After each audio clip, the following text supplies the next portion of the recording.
మీకు ఫ్రీక్వెంట్‌గా జలుబు, దగ్గు వస్తుందా? అలాగే ఆ వచ్చిన జలుబు, దగ్గు యొక్క తీవ్రత అనేది ఎక్కువగా ఉంటుందా? ఈ చలికాలం, వర్షాకాలంలో ఎక్కువగా ఈ న్యూమోనియా బారిన పడుతున్నారా? అయితే ఈ వీడియో మీకోసమే. మేము చాలా కామన్‌గా చూసేది ఈ సీజన్‌లో చాలా మందికి జలుబు, దగ్గుగా స్టార్ట్ అయ్యి ఎవ్రీ ఇయర్ వాళ్ళకి ఈ ఎపిసోడ్స్ న్యూమోనియా ఎపిసోడ్స్ వస్తూ ఉంటాయి. అయితే వాళ్ళకి నెమ్ము తగ్గించే టీకాలు ఉన్నాయా? అంటే ఖచ్చితంగా యెస్ అనే చెప్పాలి. ముఖ్యంగా మనకి నెమ్ము తగ్గించడానికి 2 రకాల టీకాలు వేస్తాం. అంటే వ్యాక్సిన్స్. సో, ముఖ్యంగా మోస్ట్ ఇంపార్టెంట్ ఇన్‌ఫ్లుయెన్జా వ్యాక్సిన్.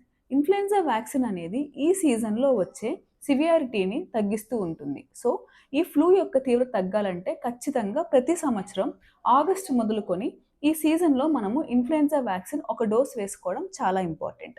అలాగే న్యూమోకోకల్ వ్యాక్సిన్. ఇది అంతకుముందు మనం 5 ఇయర్స్‌కి ఒక వ్యాక్సిన్ ఏసేలాగా ఉండేది. ఇప్పుడు లైఫ్ టైమ్ ఒక వ్యాక్సిన్ సరిపోతుంది. సో, దాన్ని పీసీవీ20 అంటే ఈ వేరియంట్ అనేది మారింది. సో, ఆ న్యూమోనియా వ్యాక్సిన్ ఎక్కువ వేయడం వల్ల ఆ న్యూమోనియా తీవ్రత అనేది చాలా వరకు తగ్గుతుంది. అయితే ఇది ఎటువంటి వారికి వేయాలి? ముఖ్యంగా చూసుకుంటే చిన్న పిల్లలకి, వృద్ధులకి అంటే 60 సంవత్సరాలు పైబడిన వారికి, ఫ్రీక్వెంట్‌గా జలుబు, దగ్గు బారిన పడే వాళ్ళకి, అలాగే స్మోకింగ్ హ్యాబిట్ ఉండి సీఓపీడీకి సంబంధించిన మందులు వాడేవాళ్ళు, అలాగే ఆస్తమా, బ్రాంకైటిస్ లాంటి ఇతరితర సమస్యలు ఉండేవాళ్ళు, రీసెంట్‌గా న్యూమోనియా తీవ్రతను ఎక్కువ ఉండి బయటపడిన వాళ్ళు, ఇటువంటి వాళ్ళు ఈ మందు తీసుకోవడం వల్ల చాలా రిలీఫ్ వస్తది. అలాగే మీ న్యూమోనియా సివియారిటీ అనేది బాగా తగ్గుతుంది. సో, ఈ వ్యాక్సిన్స్ కోసం ఈ రోజే మీ డాక్టర్‌ని సంప్రదించండి. This is doctor Shravani, interventional pulmonologist at Apollo speciality hospital, Nellore. Thank you.